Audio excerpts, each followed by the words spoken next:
All right, so this evening, I'd like for us to start looking at Mark chapter 12, verses 29 through 31.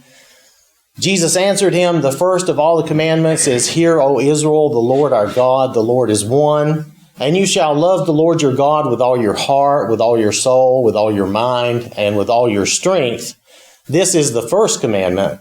And the second, like it, is this, you shall love your neighbor as yourself. There's no greater commandment. There's no other commandment greater than these." So here Jesus is telling us to love God with our whole being, and then he tells us to love our neighbor as ourselves. And I just want us to think about that part. You shall love your neighbor as yourself. Are we really loving our neighbor as much as we love ourselves? The idea of this doesn't come just from Jesus there in the New Testament, but we also see it back in the Old Testament in Leviticus chapter 19, verse 18, where God is telling them, "You shall not take vengeance, nor bear any grudge against the children of your people, but you shall love your neighbor as yourself. I am the Lord." And God has given that his stamp of authority with "I am the Lord." So he had already told Israel this. It's in the old law. And God has always intended his children to love their neighbors as themselves. So are we fulfilling this commandment? And then to kind of help determine if we are, just think about how much do we love ourselves. And before you say, well, I don't love myself, right? I know sometimes we feel that way, but if you stop and think about it and realize all that you do every day for yourself, just think about that for a moment, because a lot of times in this life, it really is all about me, right? The world knows we love ourselves, and even Christians, we love ourselves. And if you look at some of the marketing out there, have it your way, right? You are what matters. Or we look at ourselves and we say me, right? And we agree with that. We say, yeah, I should have it my way. I want things my way. Everything should be my way because I love myself and I know how great I am and I deserve it. It should be my way, right? So who isn't guilty of that in some way, right? And another Burger King slogan, since I'm picking on Burger King, is "You rule." And then we turn around, we go along with that, right? Yes, I am quite great. Thank you very much. I should have everything just the way I want it. I should be treated like royalty, right? Please cater to me. I am what matters. That's the idea here. And then a little bit on McDonald's. I'm loving it, right? Me, I'm the one that's loving it. And it's still all about me. So this is why there are so many books, and TV shows and videos about the topic of myself, because I'm so great and I love myself and I need to know me better, right? That's why you see all these things, all these books and things. I need to find myself, what makes me happy. I need to be my authentic self. Take time for yourself, love yourself. I need to appreciate myself. You see all this in society all the time. We've heard all of this. So we're just consumed, really, with love of ourselves. And this is how me-centric we've become. Everything is about me. And a lot of times, it's all we want to talk about is me, right? And we just want to talk about ourselves all the time because we really do love ourselves. Even if we deny it sometimes, we still do.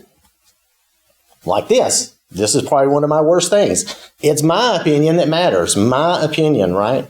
Well, I think, that's not how I see it.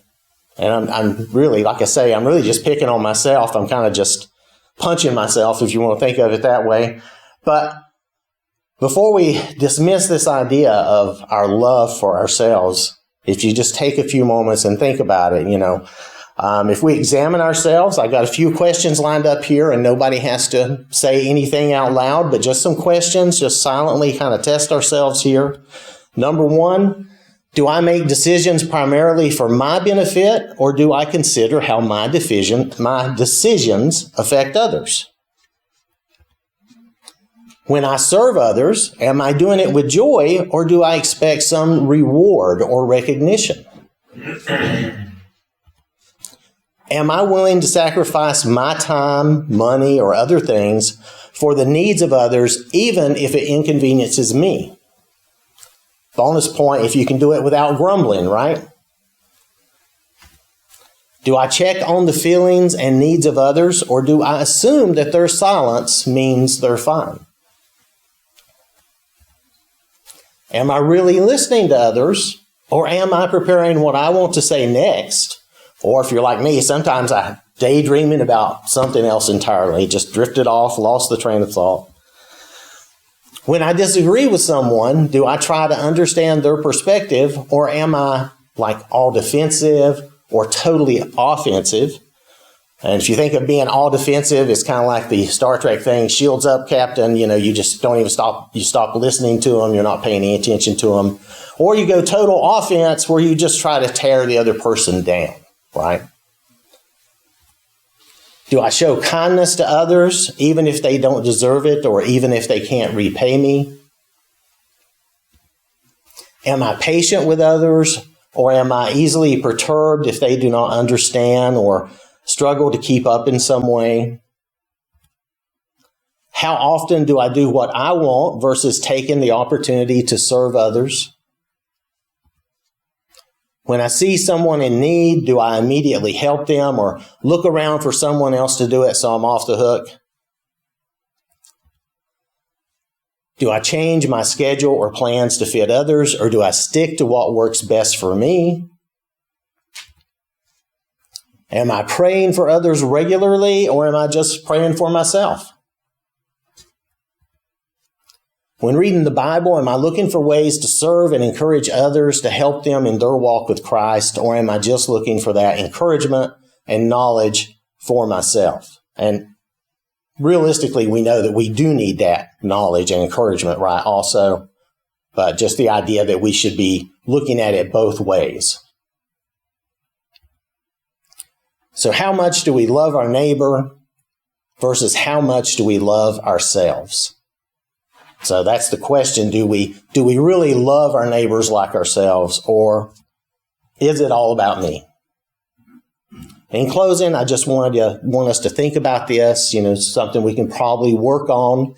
If all y'all are perfect, I'm not, so I need to work on it. But I'm pretty sure I failed the little test. But we need these reminders, and we need to be honest with ourselves sometimes, because there's a lot of things where we really do put the emphasis on ourselves.